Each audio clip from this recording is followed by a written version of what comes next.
Andy Warhol's diary. It's kind of interesting. He was definitely obsessive compulsive. You read the shit that's in here. I got dressed and walked in the heat to church. I was going to go to work, but it was so hot. I didn't want to see anybody. It was Archie's birthday, and he's 8 or 9 or even older. I gave him a box of Hearts Mountain Treats. Who gives a fuck? I got all the pictures that were ever published in the Civil War.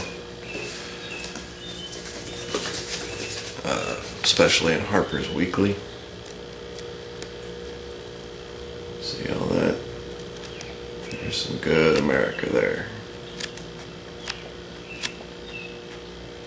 So when shit was intense, and people stood up for what they believed in.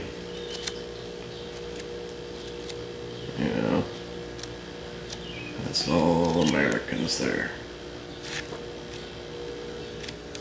Going nuts. It's a good book. This is my favorite Hunter S. Thompson book. It's about the 80s. I don't really care for his Nixon stuff. His 80s stuff is, as much as it's overlooked, I like it best. This is a really good book. Lies My Teacher Told Me. It's recommended by Howard Zinn. Basically what it does is it takes what's in all of our history books. It takes the line that's in the majority of history books in America, and then it tells what actually happened. It's a pretty fucking amazing book. It's a hell of a read. You end up learning a lot. This is my favorite Charles Bukowski book. It's the last one he ever wrote. It's dedicated to bad writing. Yeah, I like that. And it's like a Private Dick tale, but it's told in modern times and through the eyes of a barfly. It's brilliant. I found the guy that owns this now because Black Sparrow apparently is out of business now, so that kind of sucks. But I found this guy that owns a bookstore here in San Francisco, owns the rights to it now. I was trying to make it into a movie. I wanted to use Tom Atkins would be, if anybody's got the money, because I ain't got no fucking money anymore. If anybody's got the money, they should make a movie out of this using Tom Atkins as the main character. It'd be a brilliant fucking film. It'd be the greatest movie ever made. Of course, I have People's History, Howard Zinn. Important book. I have a lot of history books. I have this one right here. It's The History of the American People, and it was published in 1864, which, it was written at the cusp of the Civil War. It ends at the beginning of the Civil War.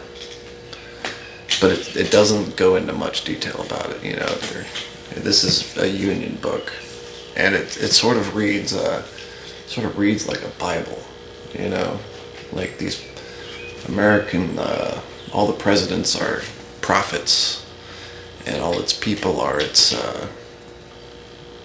flock, that's how it reads. It's kind of creepy. They call Indians savages, and how slavery is just a natural condition of man, and how that's what makes it right. And of course I have Uncle Tom's Cabin. It's an important book. This was printed in the 50s, so the further back you go of these prints, the more unfiltered the language is, I've found. So it's best to get the old versions. Of everything Poe ever wrote, that's important. When I was in grade school, I took speech and drama, but not because I wanted to be in speech and drama, but because they had access to a whole nother library, and they had lots of Poe. And I used to copy Edgar Allan Poe poems and say that they were my own and give them to girls. And one of them got me in trouble because it was way too mature for my age. I was talking about wine and all this is stupid. Everybody was laughing at me. So I didn't do that anymore. Brett Keane, let that be a lesson to you. And here's my personal favorite William Burroughs book.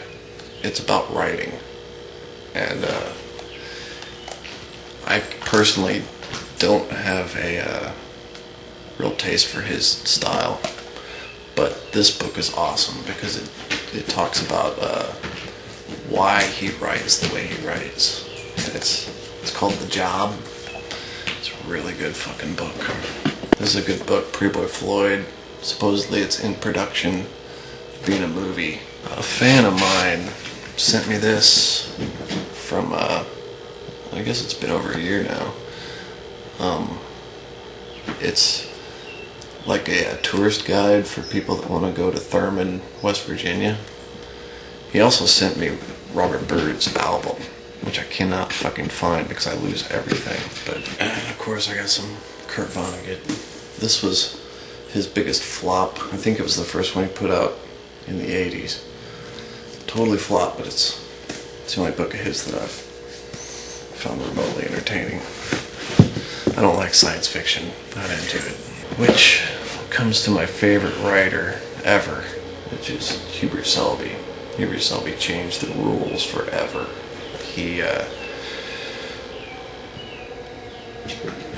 Hemingway opened up the doors for the beatniks, and then the beatniks did a lot of experimenting, like Burroughs and Kerouac, and they really took what the freedom that Hemingway gave them, and tried it in all different directions and extremes. But with this guy, he was different than all the rest of them, because he wasn't just trying to use flair. He really, really wanted to write something that was different. And the way that he writes is all of the characters are in first person, which has never been replicated. He's the only one to ever do that. So you've got like 20 characters all, mingling, but yet you're inside of the minds of every single character. And he uses a lot of like run-on sentences. Like he doesn't use, he doesn't follow the rules in that regard either. I mean, look at that. That's crazy. This is the best book ever, because this book right here is basically a manual on how to commit domestic terrorism and get away with it. But because it's fiction, it's not contraband. Selby was banned all across the world for his writing, but it was for this book here. He was banned for this book right here, Last Exit to Brooklyn. Made a movie out of it, and some parts of it were really fascinating because they brought one of the main characters, Harry. They really brought him to life. But the rest of it, they left out some juicy details that make the book. That's the problem with movies, is that, more often than not, the real art is severely sacrificed. Because this book was banned all over the world. It's rated X. It's too dirty for, if people read this, they'd go out of their mind. Oh my God, there'd be wars. Ban it. Get rid of that. But yeah, so this is what I mean when I say, America. It's good stuff.